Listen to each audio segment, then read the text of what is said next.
सबकी उलझन सुलझाने, अंधियारों को मिटाने, ये ज्ञान की ज्योत जलाने आया है।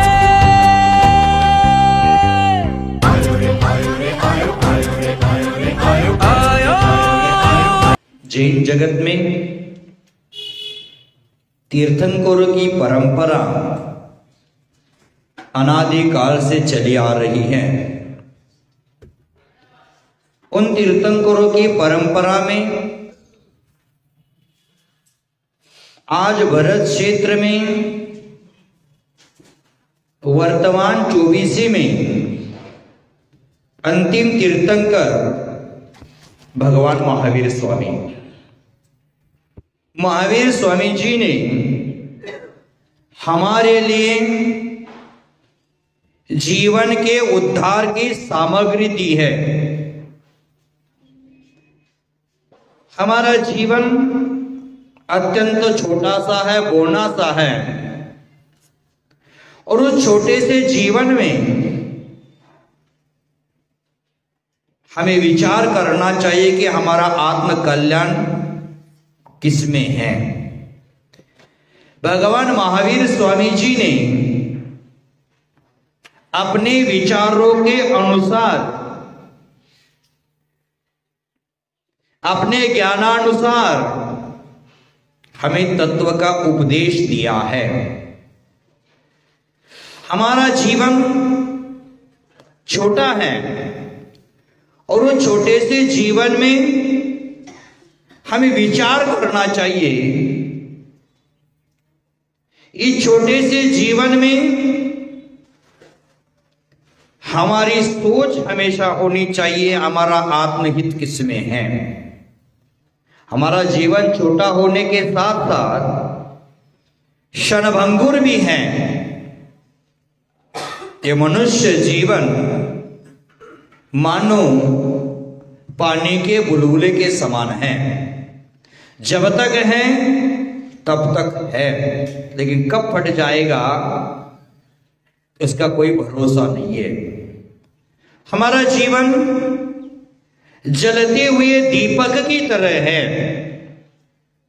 उसमें विषय भोगों की हवा कब लग जाएगी और हमारा ये जीवन कब बुझ जाएगा पता नहीं है। हमारा जीवन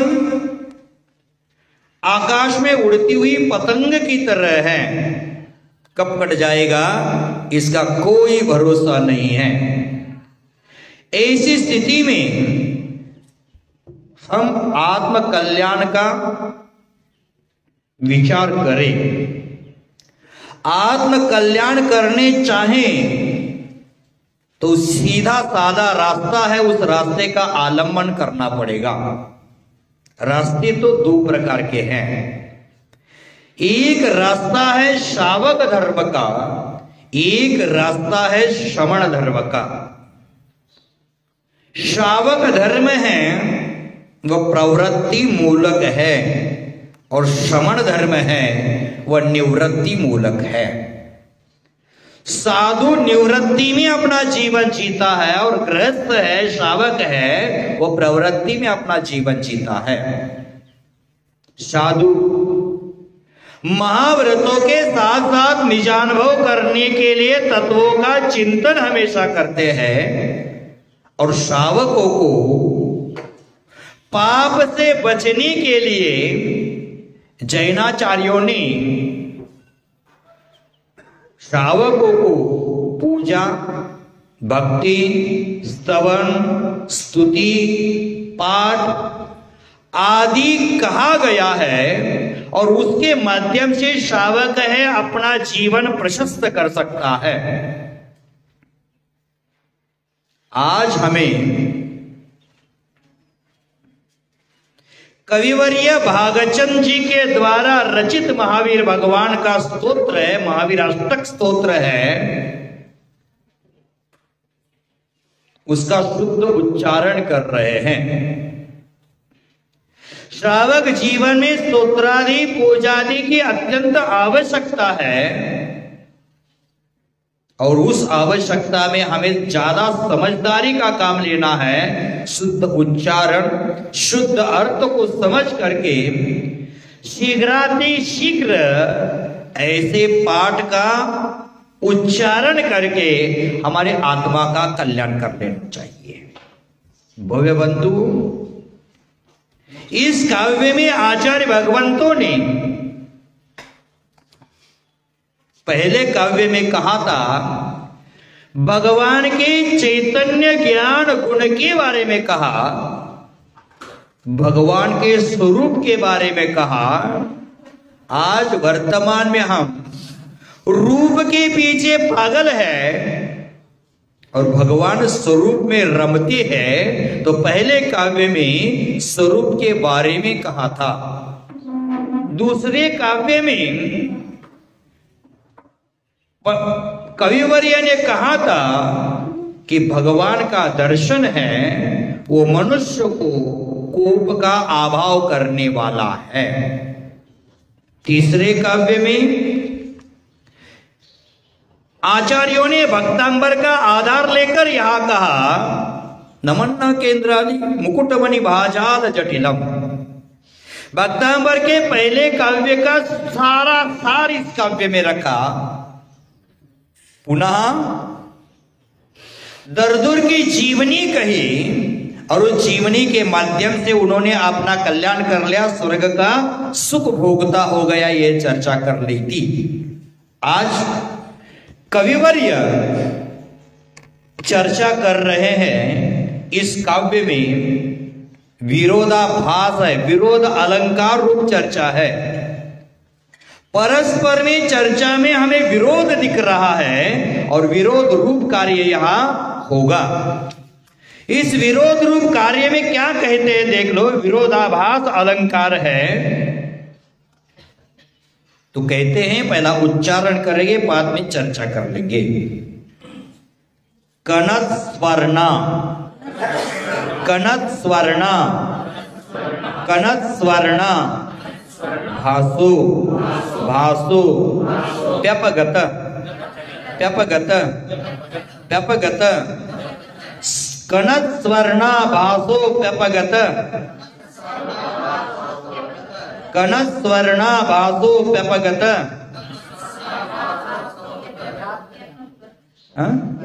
व्याप नहीं तो उसमें क्या लगना है, अपि अपगत शब्द निकलना है। संधि करने के बाद मंत्राणी देख लेना, कनत स्वर्णा भासो अपि अपगत, उसका संधि ऐसे होगा, अपगत निकलने वाला है, पा नहीं होगा, आपगत नहीं अपगत निकलेगा। समझ गए? फिर से देख लेना, कनत स्वर्णा, ना को बड़ा कर दो, कनत स्वर्णा भासो, भासो व्यपगत, व्यपगत, तनुर, तनुर ज्ञान, ज्ञान निवहो, निवहो, तनुर ज्ञान निवहो, कनत स्वर्णा भासो व्यपगत तनुर ज्ञान निवहो।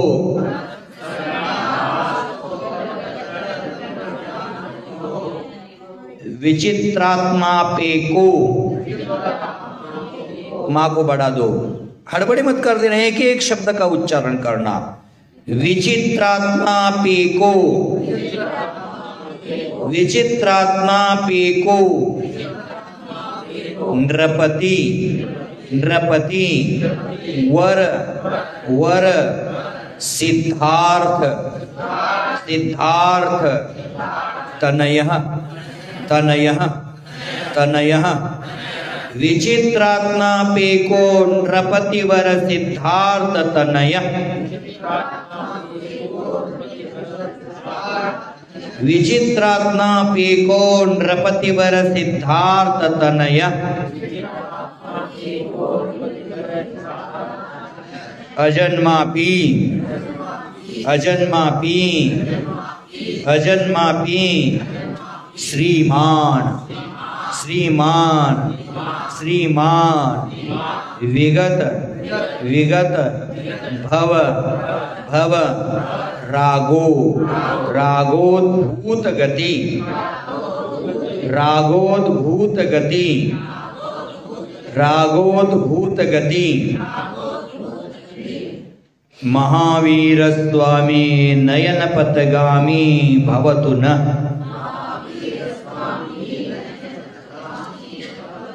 देखो उच्चारण करते हैं हम, एक बार आप कर लेना बाद में। कनस्वर्णाभासो म्यपगत तनोर्ज्ञान निवहो विचित्रात्मा पीको नृपतिवर सिद्धार्थ तनया अजन्मापि श्रीमान विगत भवरागोद्भुत गतिर् महावीर स्वामी नयन पथगामी भवतु न।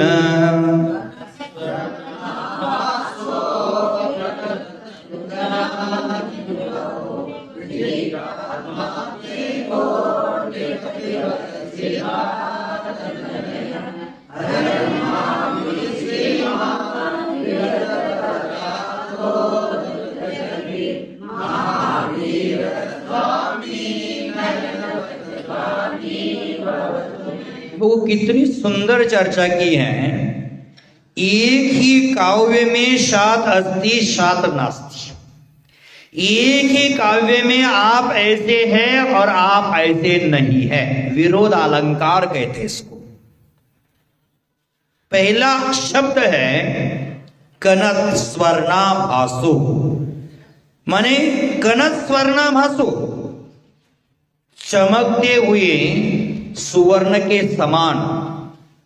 भासो माने कांतिमान होने पर भी, अभी शब्द है होने पर भी, माने सुवर्ण के समान कांतिमान होने पर भी। महावीर स्वामी का वर्ण कैसे था? कैसे? पीत नहीं, मात्र पीत नहीं। पीत पीला अलग होता है, सोने का वर्ण अलग होता है। और कहा है तपाए हुए सोने की तरह। आप जानते ही है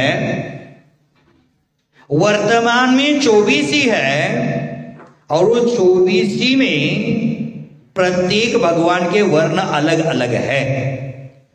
उसमें 16 तीर्थंकरों के वर्ण तपाए हुए सोने के समान हैं। 2 तीर्थंकरों के सफेद है, 2 तीर्थंकरों के लाल है, 2 तीर्थंकरों के हरे है, 2 तीर्थंकरों के काले है अथवा नीले है। नीले अथवा काले दोनों समझ आना, क्योंकि पीछे आया था ना कोकिल कंठ नीलम। भगवान सर्प कैसा है? कोकिल कंठ नीलम, माने नील का भी वहां काला शब्द अर्थ किया था, यहां नीला कर देना दोनों। इस 24 में वासुपूज्य भगवान और पद्मप्रभा भगवान लाल रंग के थे। चंद्रप्रभा भगवान, पुष्पदंत भगवान सफेद वर्ण वाले थे। देखो चंद्र प्रभ बोलना चाहिए, हम क्या बोलते? चंद्र प्रभु नहीं, भगवान का नाम चंद्र प्रभु नहीं है, भगवान का नाम चंद्र प्रभ है। हम बोलने में बहुत गलती करते हैं। भगवान का नाम पार्श्वनाथ है, हम बोलते पारसनाथ। पारसनाथ भगवान के जैन आगम में कोई भगवान नहीं है। भले महावीर के 5 नाम है, उसी प्रकार पार्श्वनाथ के 2 नाम नहीं है, चंद्रप्रभ के 2 नाम नहीं है। हमें पार्श्वनाथ बोलना चाहिए, लेकिन बोलते क्या है? हम भक्ति में इतना और कॉन्फिडेंट हो जाते हैं, क्या बोलते हैं? प्रभु पारस तेरे पास मेरी एक कुटिया बन जाए, जब खिड़की खोलो तो तेरा दर्शन हो जाए। पारस नहीं बोलना है, पार्श्वनाथ बोलना चाहिए। आज हम भ्रमित हो गए। पार्श्वनाथ को पारसनाथ बोलेंगे, चंद्र प्रभु को चंद्र प्रभु बोलेंगे, अथवा चंदा बाबा भी बोलेंगे। क्या बोलेंगे? पद्म प्रभ बोलना चाहिए। पद्म प्रभ माने पद्म का अर्थ क्या होता है? कमल है। प्रभ माने उसकी प्रभा की तरह, माने पद्म प्रभ जी का कलर कैसे था? लाल। पद्म प्रभ माने 2 तीर्थंकर वासुपूज्य भगवान और पद्मप्रभ जी भगवान लाल वर्ण के थे, चंद्रप्रभ और पुष्पदंत भगवान सफेद वर्ण वाले थे, सुपार्श्वनाथ भगवान और पार्श्वनाथ भगवान हरे कलर के थे, और उसके साथ मुनीश्वर नाथ भगवान और नेमिनाथ भगवान नीले अथवा काले, दोनों लगाना, काले वर्ण के थे। माने ये 5 वर्ण वाले भगवान हैं। उसमें महावीर स्वामी कहते हैं कनक स्वर्णा भासो, तपाए हुए सोने के समान कांतिमान होने पर भी आप कैसे हो? अपगत तनु, शरीर से रहित है। भगवान का शरीर है क्या? भगवान के गृहस्थ अवस्था में दीक्षा लेने के पहले अथवा मोक्ष जाने के पहले उनके शरीर का वर्ण तपाए हुए सोने के समान था, लेकिन भगवान अशरीरी बन गए।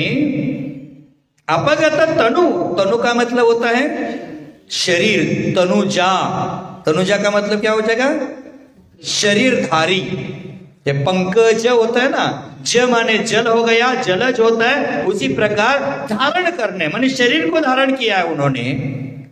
तो यहां क्या कहा? तनु, तनय, तनय का अर्थ क्या होता है? तनय का अर्थ पुत्र होता है। तनु का नहीं बोले हम, तनय, तनय का अर्थ पुत्र होता है। तात, तात माने पिता, तनय माने पुत्र होगा। यहां कहा कि आप तपाए हुए सुवर्ण के समान कांतिमान होने पर भी अपगत तनु, शरीर से रहित है। समझ गए तारा बाबू? आपको कठिन लग रहा था ना, फिर से एक बार समझाता हूं। एक एक शब्द, कनक स्वर्णाभासः अपि माने चमकते हुए तपाए हुए सुवर्ण के समान कांतिमान होने पर भी अपगत तनु, आप कैसे हैं? शरीर रहित है। तो भगवान शरीर रहित है, इतनी पर ही समाधान नहीं, इसके विरोध में भी कह रहे आचार्य भगवान। और ज्ञान निवह, निवह का अर्थ भी शरीर होता है। आप कैसे हैं? ये पौद्गलिक शरीर से रहित है, लेकिन ज्ञान शरीरी हो। शरीर कितने होते हैं? औदारिक शरीर है, वैक्रिक शरीर है, आहारक शरीर है, तेजस शरीर है, कारमान शरीर है। कैसे है ये? परम परम सूक्ष्म। तत्वार सूत्रकार आचार्य भगवान उमा स्वामी महाराज जी कहते हैं परम परम सूक्ष्म, एक से एक सूक्ष्म है। आपका मेरा शरीर कौन सा है? औदारिक शरीर है, एक ही है। 3 शरीर हमारे पास आज विद्यमान है। एक औदारिक शरीर है, एक तेजस शरीर है, एक कारमण शरीर है। भगवान इन तीनों शरीर से रहित है, लेकिन कौन सा शरीर है उनके पास? ज्ञान निवह, ज्ञान रूपी शरीर है उनके पास। ये आत्मा का स्वभाव है। पहले काव्य में कहा था, पहले काव्य में आचार्य ने कहा था यदि ये चैतन्य, चैतन्य माने क्या अर्थ किया था उस समय?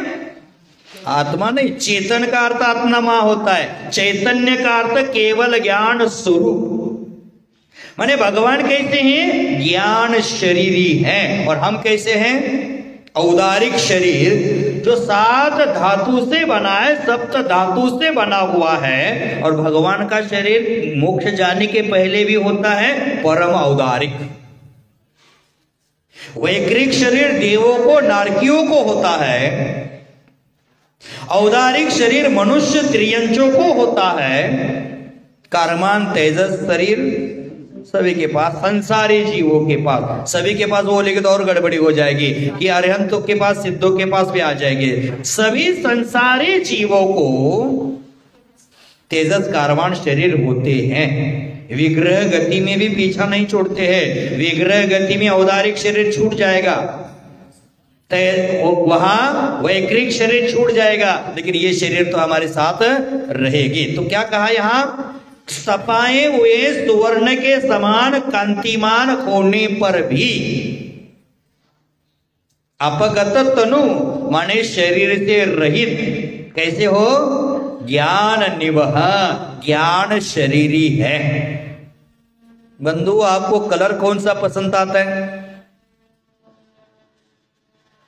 जैसे आपके बेटे की शादी करना है, बहू देखने जाते हैं, काली पसंद आती है कि गोरी पसंद आती है? सफेद पसंद आती है ना। तो सफेद पसंद आती है, अच्छा हो गया। भगवान नेमिनाथ का और मुनीश्वरनाथ भगवान का कलर काला था। नहीं, आप जैसे गोरे लोग हम जैसे काले लोगों को जीने नहीं देते। सोचना है, हमें वहां काला कलर पसंद नहीं आता और यहां शनिवार आ गया तो शनि ग्रह निवारण के लिए काले मुनीश्वरनाथ पसंद आ रहे हैं। मैं भगवान को पसंद नापसंद की ओर नहीं ले जा रहा हूं आपको। हमारा राग भाव कहां जाता है? संसार में है तो सादा कलर के प्रति राग है और भगवान की भक्ति में आए तो काले कलर के प्रति राग हो गया। लेकिन भगवान ना कलर से राग करते हैं ना द्वेष करते हैं, वो राग द्वेष से परे होकर वीतरागता का अनुभव करते हैं। तो भगवान कैसे? ज्ञान शरीरी। क्या काम है भगवान का? भगवान का मोक्ष गए क्या काम है? जैसे आप लोक व्यवहार में निठल्ला आदमी होते हैं ना, जो काम नहीं करता है, घूम फिर कर खाने के लिए आता है, उसको क्या कहते हैं? निठल्ला। देखो संसार में लोग भी रहते हैं, एक लघु उद्योगी लोग हैं, छोटा मोटा व्यापार, एक दीर्घोद्योगी लोग हैं माने बड़ा व्यापार, और एक निरुद्योगी लोग हैं। एक लघु उद्योगी है, एक दीर्घोद्योगी है और एक निरुद्योगी है। इसमें से अच्छा कौन है? बताओ, जवाब देना। दीर्घोद्योग, बड़ा व्यापार वाला अच्छा मानते हैं, लेकिन मोक्ष मार्ग में बड़ा व्यापार वाला अच्छा नहीं है। निरुद्योगी होना है हमें। और निरुद्योगी होना माने क्या? काम धंधा छोड़कर बैठ जाना। हम भी उद्यम कर रहे हैं, हम भी उद्योग कर रहे हैं कि ज्ञान देने का कार्य कर रहे हैं, आप ज्ञान लेने का काम कर रहे हैं। ऐसे निठल्ला कोई बैठ नहीं सकता है। लेकिन इसका अभिप्राय समझे ना, हम आप संसारी जीव है, ये दीर्घोद्योगी है। हमारे पास कर्म बहुत है, कर्म का द्रव्य इतना है, उसको नाश करने के लिए बहुत उद्योग करना पड़ेगा। हम दीर्घोद्योगी है, बहुत समय निकालना पड़ेगा। आर्यंत भगवान है, लघु उद्योगी है, चार कर्म का नाश कर ले, हम चार शेष रहे, छोटा मोटा उद्योग उनको हम करने से मोक्ष मिलेगा। और सिद्ध भगवान निरुद्योगी है, कौन सा भी कर्म नहीं है, ना द्रव्य कर्म, ना भाव कर्म, ना नो कर्म, कर्म से रहित है, माने सिद्ध भगवान निरुद्योगी है। आपको कोई बोलेगा इतना बड़ा बिजनेस करने वाले हैं और निरुद्योगी है बोलेगे तो क्या करेंगे? आजकल कहा था ना, आदमी को जानवर बोले तो गुस्सा आता है और आदमी को शेर बोले तो शेर जैसा आदमी फूल जाता है तुरंत, और जानवर बोले तो वही है। उसी प्रकार अगर हमें आपको निरुद्योगी से संकेत दे दिया तो आपको गुस्सा आएगा, लेकिन निरुद्योगी सिद्ध भगवान भी है। वहां क्या काम है? ज्ञान स्वरूपी अपनी निजात्मा का अनुभव करना, दूसरा कोई करना ही नहीं है। आत्मा का स्वभाव क्या है? ग्रंथराज समय सार में आचार्य भगवान कुंद स्वामी ने कहा है, आत्मज्ञानम स्वयं ज्ञानम अन्यत करोति किम। आत्मा ही स्वयं ज्ञान स्वरूपी है और वह ज्ञान स्वरूपी आत्मा का अनुभव ही करते हैं, उसके बिना दूसरा कोई कार्य ही नहीं है। हमारे पास कौन कौन से कार्य हैं? हम कार्य में इतना उलझ गए हैं, कार्य में इतना मस्त हो गए हैं, और मोह के कारण कार्य समीचीन क्या है और अकार्य क्या है, इसका विवेक हम भूल गए हैं। तो आचार्य भगवान यहां कहते, सॉरी कविवर्य भागचंद जी यहां कह रहे हैं, भगवान का शरीर कौन सा है? अब फिर हम बाहर में हैं, अभी तक बाहर में हैं। भगवान का शरीर कैसे? ज्ञान शरीरी। हम भगवान के बाह्य आकार को देखते हैं, बाह्य स्वरूप पर हमारी दृष्टि टिक रही है, लेकिन एक दिन ऐसा आना चाहिए कि भगवान के चैतन्य स्वरूप ज्ञान शरीर पर हमारी दृष्टि जाना चाहिए, और वही ज्ञान स्वरूपी मैं हूं, इसका निर्णय होना चाहिए। ये जब तक निर्णय नहीं होगा तब तक हमारी दृष्टि बाहर ही भटकती रहेगी। हम मंदिर में आते हैं और भगवान की प्रतिमा को पाषाण रूप में देखते हैं तो अच्छी चीज है। भगवान को कैसे देखना है हमें? वो पाषाण, एक पाषाण है ऐसा बोलेंगे क्या? जैनाचार्य कहते हैं भगवान के बिंब में कोई व्यक्ति सामान्य पाषाण की कल्पना करता है, नमोकार के अक्षरों में कोई सामान्य अक्षरों की कल्पना करता है, और मुनि को सामान्य मनुष्य की कल्पना से देखता है, तो वह व्यक्ति नियम से दुर्गति का पात्र बन सकता है। भगवान को भगवान के रूप में देखना चाहिए, और भगवान को भगवान के रूप में देखना है तो भगवान का स्वरूप जानना चाहिए। तो पहली बार कहा भगवान का शरीर कैसा है? ज्ञान शरीर। आप भूल कर भी नहीं बोलना कि सुवर्ण तपाए हुए सुवर्ण के समान है, ये तो व्यवहार से है, लेकिन निश्चय से ज्ञान शरीर ही है। हमें जीना किसमें है? निश्चय में प्रवेश किए बिना हमें मोक्ष का मार्ग खुलेगा नहीं। तो यह ज्ञान शरीर है। और विचित्र शब्द मिल गया, विचित्र आत्मा अपि। आप कैसे हो? विचित्र आत्मा। विचित्र, विचित्र का अर्थ लगता है यहां विशेष। आप ये मत लगाना ये व्यक्ति बहुत विचित्र है, ऐसा नहीं। लगता है भागेंदु देव भागचंद जी कवि पर भक्तांबर जी का बहुत भारी प्रभाव रहा है, इसलिए उन्होंने क्या कहा? नमन्ना केंद्राली। इसमें भक्तांबर का प्रभाव झलक रहा था। पुनः अभी इसी शब्द में भक्तांबर का प्रभाव झलक रहा है। वहां अंतिम चरण में, अंतिम काव्य में क्या कहा था? मैंने विचित्र वर्णों की पुष्पमाला बनाई है, वह जो अपने कंठ में धारण करता है वह भक्त मोक्ष सुख की प्राप्ति कर लेता है। विचित्र का अर्थ विशेष, नाना प्रकार के, विविध प्रकार के लगा लेना। विशेष, विविध प्रकार के गुण और पर्याय की अपेक्षा आप कैसे हैं? अनेक रूप है। विचित्र आत्मा अपि, अनेक गुणों की अपेक्षा हम देखते तो आप कैसे हैं? अनेक रूप है। भगवान के कितने नाम है? 1008 हमने लिपिबद्ध कर दिए हैं, इसलिए हम 1008 बोलते हैं। लेकिन भगवान के नाम अनंत गुणों की अपेक्षा अनंत है।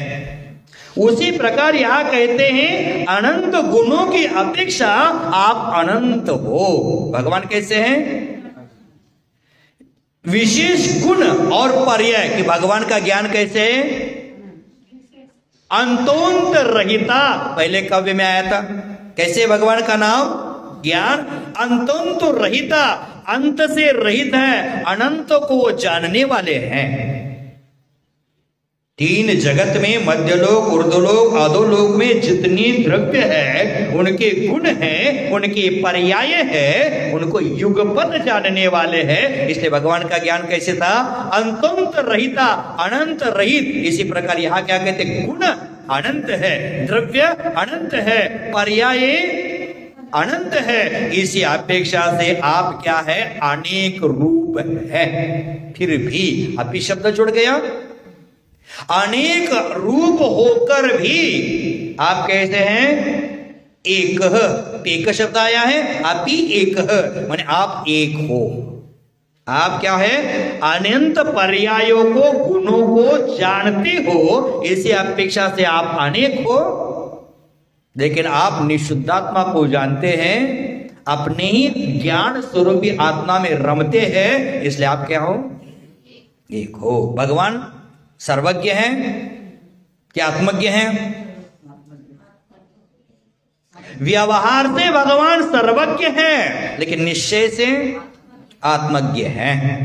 ग्रंथराज नियम सार में शुद्धाधिकार में 159 नंबर की गाथा आती है। इसमें क्या कहते हैं? जानति पश्यति भगवं व्यवहार नयन केवली भगवं।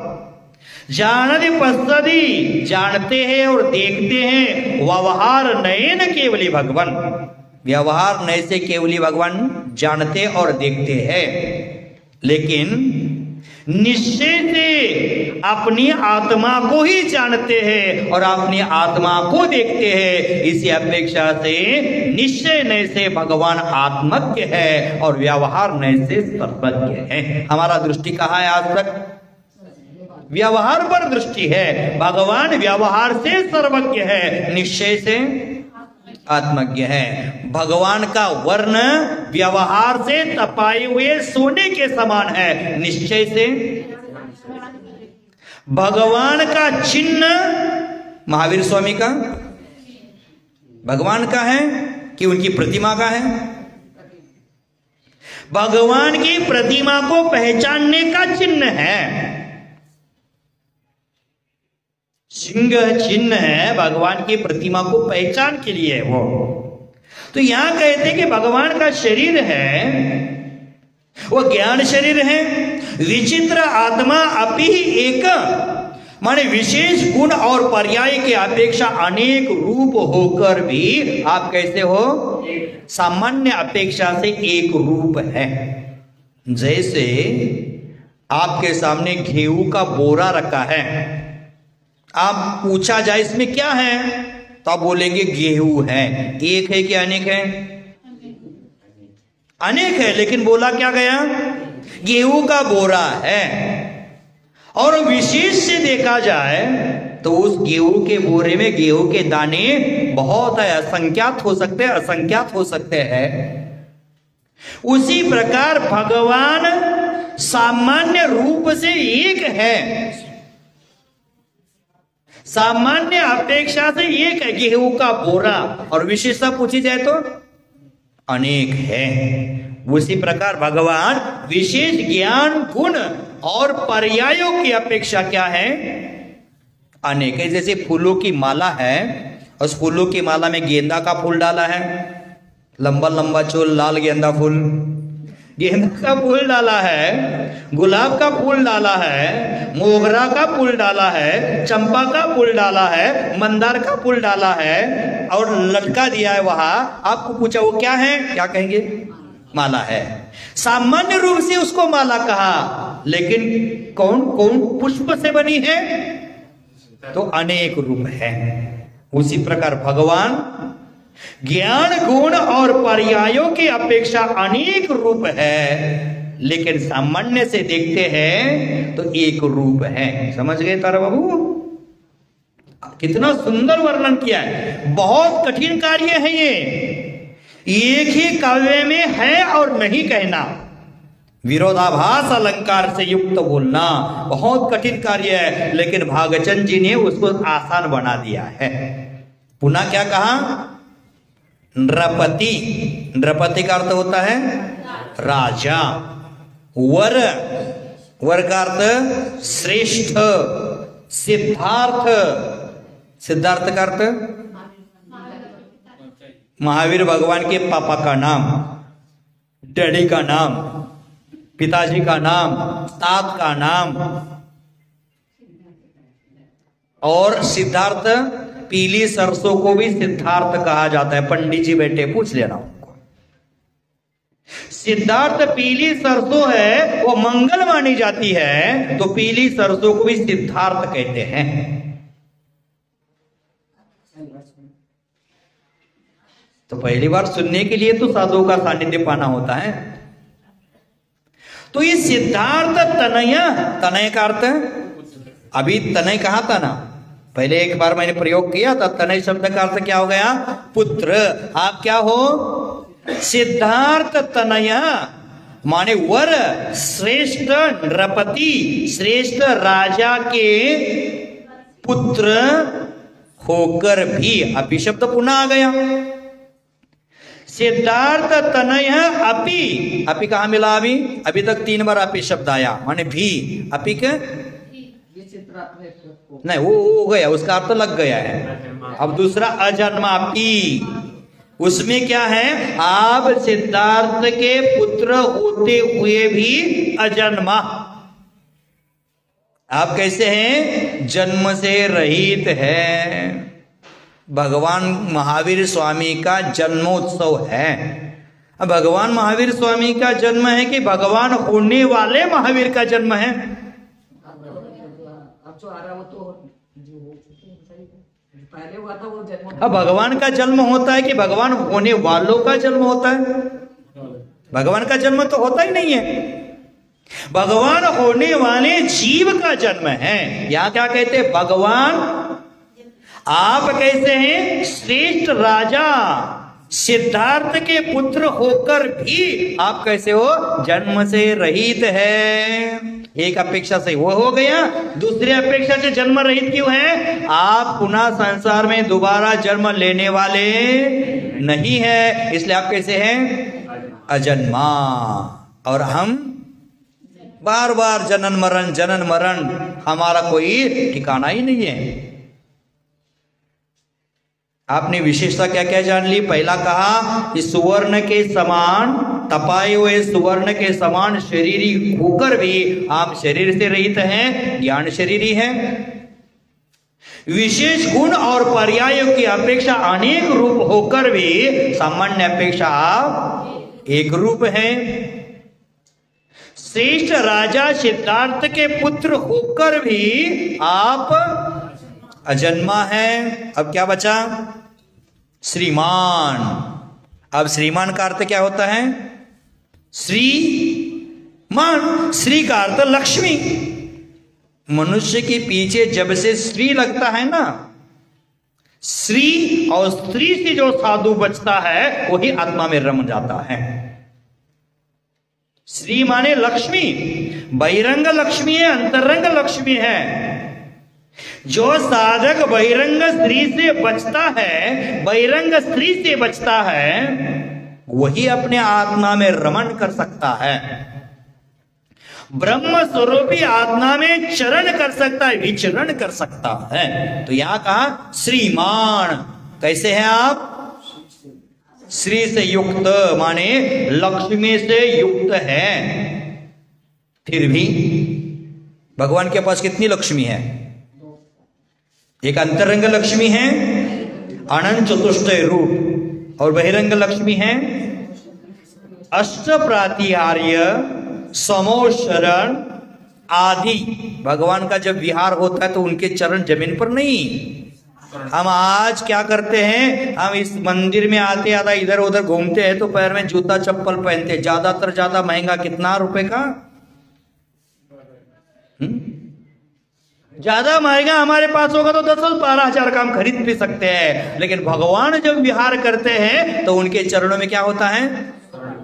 स्वर्ण कमल। कितने?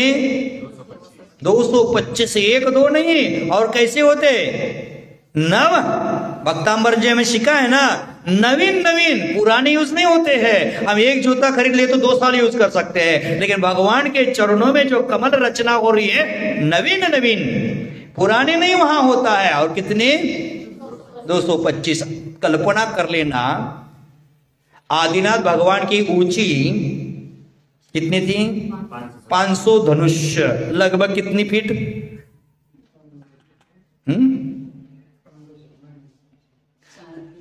लगभग एक धनुष्य होता है 3.5 हाथ का। कोस बोले? अब कोस नहीं, हाथ से होता है, हाथ से ऊंची उसकी होती है। नहीं, हम धनुष्य बोले कि कोस बोले, इसमें कंफ्यूज है, इसलिए पूछे। धनुष्य माने 4 हाथ पकड़ लो, 3 का 3.5 का हिसाब लगेगा नहीं, 4 पकड़ लो तो एक हाथ लगभग आज हमारी ऊंची के हिसाब से 1.5 फीट है। अब भगवान की ऊंची 500 धनुष्य है तो 5 फीट में 1.5 फीट, तो 500 फीट में 1,500 फीट हो ना।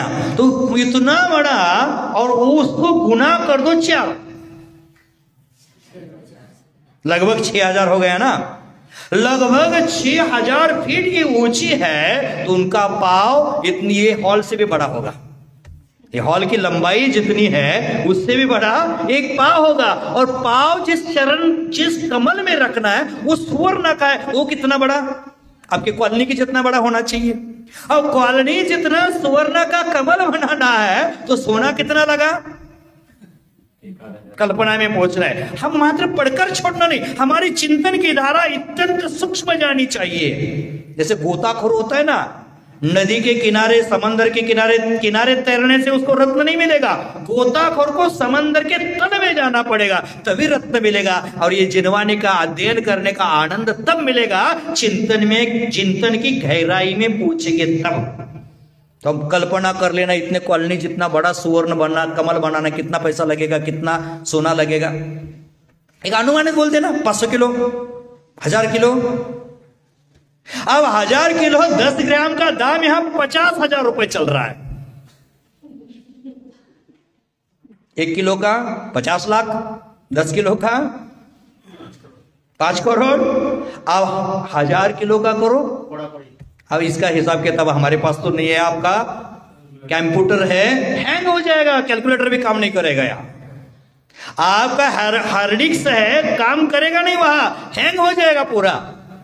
तो ऐसे कितने कमल हैं, 225। अरे बाप रे बाप, ऐसा वैभव उनके विहार में होता है तो उनके समोशरण की कल्पना कर लेना। उनके समोशरण में नीलमणि की भूमियां बनी है, कोट बने हैं। हम लोग आज पागल हो गए हैं, हाथ में पत्थर पहनते हैं, नीलमणि पहनते हैं, नीलम पहनते हैं। अब यहां सुशील भैया, सुशील नहीं आया है क्योंकि सुशील के जीवन में कोई परेशानी नहीं है, वो नीलम पहनता नहीं है, उनके साथ नीलम हमेशा चलती है, उसकी पत्नी का नाम ही नीलम है। तो नीलम हम आज खरीद कर पहनते। मैंने किसी को पूछा था ये कौन सा पत्थर है, तो बोला महाराज नीलम है। बोले दाम कितना है, बोले 1.5 लाख रुपए। अब यहां इतना छोटा सा पत्थर है 1.5 लाख दाम वाला, तो भगवान का समोशरण 12 योजन का है, उसमें कितने नीलम लगे होंगे और उसकी दाम कितनी होगी, उसकी वैभव की महिमा कितनी होगी। कल्पना से परे है, हमारा दिमाग हैंग हो जाएगा। अमूल्य है, उसका कोई मूल्य नहीं है। तो भगवान का वैभव, बाह्य वैभव क्या है, समोशरण, अष्ट प्रात्यार्य आदि, और अंतरंग वैभव अनंत चतुष्टय आदि। अनंत गुण रूपी वैभव है उनके पास, अनंत ज्ञान रूपी वैभव है उनके पास, अनंत सुख रूपी वैभव है उनके पास। हमें लगता है बाह्य वैभव से सुख मिलता है, लेकिन जैनाचार्य कहते सुख ही एक वैभव है, और जो उनके पास सुख रूपी वैभव है उसको जगत में कोई दुख ही नहीं कर पाएगा। भगवान अनंत सुख के स्वामी हैं। तो श्रीमान माने आप कैसे हो, लक्ष्मीमान। आप यहां क्या लगाते हैं, कोई दातार दान देता है, धर्मात्मा, धर्म प्रेमी श्रीमान ताराचंद जी रारा। रारा होते हैं, हीरा होता है, रारा निराला भी होता है। अब हम ये ना समझे कि बढ़ जाते को कुछ बोले नहीं, वो बढ़ता जाता है, हमेशा बढ़ता जाता है, बढ़ता जाता है। अब काला के लिए कुछ बोले नहीं, ऐसा मत समझने ला, भले टाइटल काला हो लेकिन अंदर से सफेद होता है। छाबड़ा होता है, छा जाता है सब जगह, छाबड़ा होता है सब जगह छा जाता है। और कोई बचा क्या, आज मेरा, कल भी मेरा, परसों भी मेरा। तो आचार्य यहां कहते कि आप कैसे श्रीमान। श्रीमान हम किसी के भी सामने नहीं लगा सकते, श्रीमान लगाने के लिए कितना महत्व है। या श्रीमान, अरे भगवान के सामने श्रीमान लगते हैं, भगवान श्रीमान होते हैं, और हम, एक श्रीमान होता है, एक धीमान होता है। धी माने बुद्धि, बुद्धिमान। हमारे पास धी ही नहीं है, बुद्धि ही नहीं है। तो यह श्रीमान माने आप कैसे हैं, लक्ष्मीवान होकर भी। फिर अपि शब्द आया, कितनी बार आया, 4 बार। लक्ष्मीवान होकर भी आप कैसे हो, विगत भव राग, राग माने राग हो या विगत भव माने संसार हो गया, माने संसारिक राग से रहित है। भगवान का इतना वैभव है, समोचर में नीलम की भूमियां बनी है, रत्नों से दीवारें बनी है, चलते समय 225 माने 225 कमल है, बैठे वो भी कमल में, लेकिन उसमें उसका राग नहीं है। इसलिए तो 4 अंगुल प्रमाण अधर चलते हैं और 4 अंगुल प्रमाण अधर बैठते हैं। और हमारे पास 10 ग्राम सोना हो तो कितना राग, माने जिंदगी भर किसी ने अंगूठी पहनी है, माने पिताजी ने जिंदगी भर अंगूठी पहनी है और उनका देवलोक हो गया, देह परिवर्तन हो गया और अंगूठी अब निकल नहीं रही है। अब अंगुली काटेगी कि कई कई महान वो ऐसे भी हो सकते हैं अंगुली काट लेंगे। अब पापा के प्रति राग था कि सोने के प्रति राग था? और राग करने वाला चला गया, हम भी क्यों राग करें, ये हमें सोचना चाहिए। भगवान के पास इतना वैभव है, फिर भी उसमें उनका क्या है, बिल्कुल राग नहीं, रंच मात्र भी राग नहीं है। और हमारे पास कुछ भी नहीं है, फिर भी राग। चक्रवर्ती की संपदा इतनी थी, लेकिन भरत चक्री घर में रहकर भी बैरागी रहता था। आज हम किसी को बोलते दीक्षा ले लो तो बोलते कहा महाराज, भरत चक्री घर में रहकर भी बैरागी रहता था। लेकिन हर व्यक्ति बैरागी नहीं बोलता है। उसके पास 96,000 रानियां थी तो एक को संभाल नहीं पा रहा है और तू घर में रहकर बैरागी हो रहा है।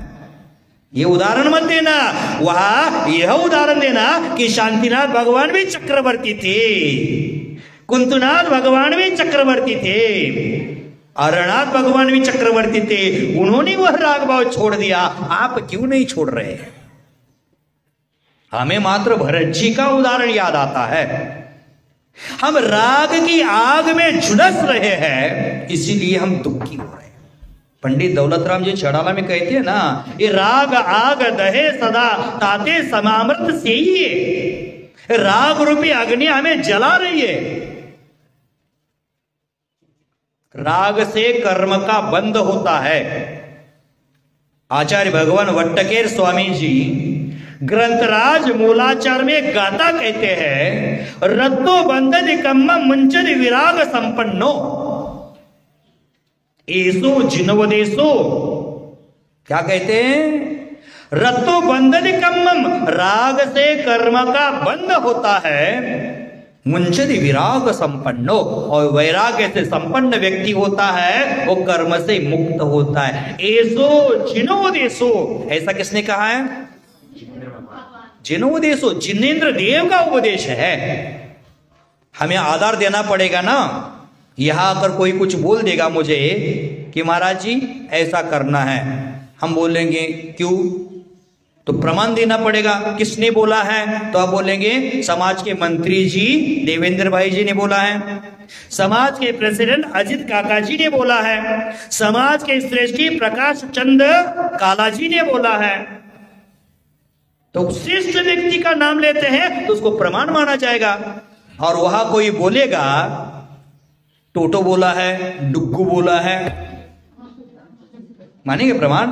नहीं मान। श्रेष्ठ व्यक्ति का वचन प्रमाणभूत होता है, उसी प्रकार यहां किसका वचन प्रमाणभूत है? ईसो जिनोदेशो, ऐसा किसने कहा है?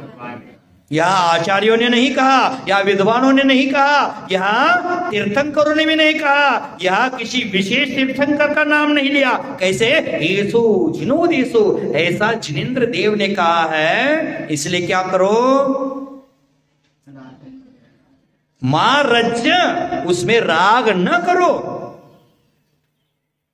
बाह्य वस्तुओं में राग करने से हम संसार में आज तक झुलस रहे। तो यहां कहा आप श्रीमान होकर भी कैसे हो? विगत भव राग। आनंद आ रहा है क्या? आनंद आ रहा है क्या? सुनने में इतना आनंद आ रहा है तो ये आचरण करने में कितना आएगा भाई आनंद। तो विगत राग, विगत भव राग, माने आप विगत राग रहित है। और कैसे है? एक शब्द बचा, अद्भुत गति, भूत गति नहीं, अद्भुत गति। आप कैसे हैं? अद्भुत गति, माने अद्भुत अवस्था को धारण किए हुए हैं। अब अद्भुत अवस्था कौन सी है?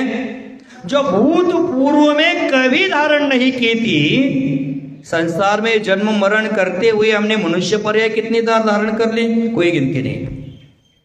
त्रियंच पर्याय कितनी बार धारण कर ली? कोई गिनती नहीं। देव पर्याय गिनती नहीं। अनादिकाल से मैंने कितने पंच परावर्तन किए, इसमें नाना प्रकार के पर्याय कितनी बार धारण कर ली, इसका कोई हिसाब किताब नहीं है। लेकिन भगवान क्या है? अद्भुत गति, माने इसके पूर्व कभी ऐसी गति को प्राप्त नहीं किए थे, ऐसी अवस्था को प्राप्त नहीं किए थे, ऐसी अवस्था को धारण किए हैं। ऐसी अवस्था कौन सी है जो भूत में कभी धारण नहीं हुई थी?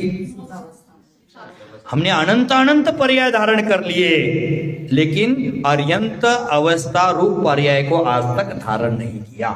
क्योंकि अर्यंत बनेगा, सिद्ध बनेगा ही बनेगा, वहां से यू टर्न नहीं है, पीछे वाला मार्ग नहीं है। हमने सिद्ध पर्याय को आज तक धारण नहीं किया, इसलिए महावीर भगवंतों ने कौन सी पर्याय को धारण किया? अद्भुत गति ही, मैंने अद्भुत अवस्था को धारण कर लिया। ऐसे महावीर स्वामी वारे वाह, नयन पथगामी भवतु न। ऐसे महावीर स्वामी मेरे नयनों के पथगामी बने, अथवा मेरे नयनों में निवास करे, हम सबके नयनों में निवास करे। हमारे नयन से फिल्मी एक्टर की छवि उतर नहीं रही है, और यहां आकर मात्र बोलते हैं छवि वीत रागे नग्न मुद्रा दृष्टि नासा पे रहे। हमारी दृष्टि नासा पर नहीं, हमारी दृष्टि घड़ी पर। हमारी दृष्टि कहां होती है? मंदिर में बैठने से। भगवान को बोल रहे छवि वीत रागे नग्न मुद्रा दृष्टि नासा पे रहे, लेकिन हमारी दृष्टि प्रवचन सभा में बैठे, स्वाध्याय सभा में बैठे, अथवा भगवान की पूजा करने बैठे, तो हमारी दृष्टि कहां? और दुकान में बैठे तो घर में आकर वाइफ बोलती है अरे आज लेट कर दे, क्या करे, घड़ी पर ध्यान ही नहीं गया। वहां घड़ी पर ध्यान नहीं जाता है, और यहां घड़ी के सिवा को दिखता ही नहीं है। मंदिर में क्यों आए हैं हम? घड़ी पर ध्यान देने। टिक टिक करती घड़ी मानो हमें यह बतलाती, टिक टिक करती घड़ी मानो हमें यह बतलाती, करना है तो जल्दी कर लो, घड़ी बीतती जाती। ये देखकर, घड़ी को देखकर कभी हमने जीवन का सुधार करने का विचार किया है? कभी नहीं किया। मैंने एक बार और कहा था आपको, मुस्लिम भाइयों की एक चीज मुझे बहुत अच्छी लगती है, वह नमाज का समय आ गया तो दुकान पर बंद करके नमाज पढ़ने जाते हैं, और हम दुकान का समय आ गया तो पूजा छोड़ करके दुकान खुलने जाते हैं। कितना अंतर है उनमें हमें। तो आचार्यों ने यहां भागचंद जी कवि ने कितना सुंदर दिग्दर्शन कर दिया है, पूरे जनवाणी का सार इसमें आ गया। पूरा वीतराग धर्म का निचोड़ इसमें दे दिया है। मैंने आज सोचा था इस काव्य में ज्यादा कहने के कुछ है नहीं, तो दो काव्य कर लूंगा, तैयारी दो काव्य की करके, लेकिन एक भी पूरा होने में मुश्किल। कितना सुंदर वर्णन, गजब का वर्णन। मैंने इसके पहले भी इसका क्लास लगवाया, लेकिन धुलियान वालों का इतना पुण्य है कि इतना डिटेल में मैंने पहली बार कहना प्रारंभ कर दिया है। तो समझ गए इस काव्य का अर्थ? शॉर्ट में एक बार समझ लेना। कनस स्वर्णाभासः अपि, चमकते हुए सुवर्ण के समान कांतिमान होकर भी अपगत तनु, आप शरीर रहित हैं। ज्ञान निवह, आप ज्ञान शरीरी हैं। विचित्रात्मापि विशेष गुण और पर्यायों की अपेक्षा अनेक रूप होकर भी एक, सामान्य रूप से आप एक है। नृपति वर सिद्धार्थ तनय, श्रेष्ठ राजा सिद्धार्थ के आप पुत्र होकर भी अजन्मा, जन्म रहित है। श्रीमान अपि माने लक्ष्मीवान होकर भी विगत भव राग माने सांसारिक राग से रहित है। अद्भुत गति को धारण करने वाले हैं। ऐसे महावीर स्वामी मेरे नयन पथगामी, मेरे पथ दर्शक बने, मेरे मार्गदर्शक बने। कितना सुंदर, कितना सुंदर। ऐसे महावीर स्वामी की भक्ति करने हम पहुंचते हैं, ऐसे महावीर भगवान की स्तुति करने हम पहुंचते हैं, तो कैसे करना चाहिए भक्ति? पागलों की तरह, बादलों की तरह बरसेगी आपके जीवन में सुख की वर्षा। एक लाइन में अर्थ बिना संस्कृत का उच्चारण करते हुए, चमकते हुए सुवर्ण के समान कांतिमान होकर भी आप शरीर रहित माने ज्ञान शरीरी हो।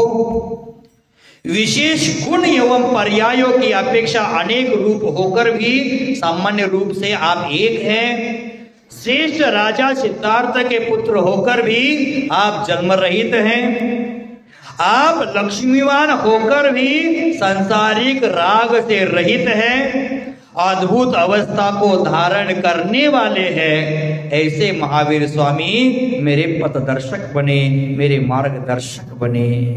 आज तक आपने बहुत बार इसका उच्चारण कर दिया, लेकिन यह आनंद नहीं आया। लेकिन आज से इस पाठ का जब हम स्मरण करते हैं तो ये सब हमारे दिमाग में आना चाहिए।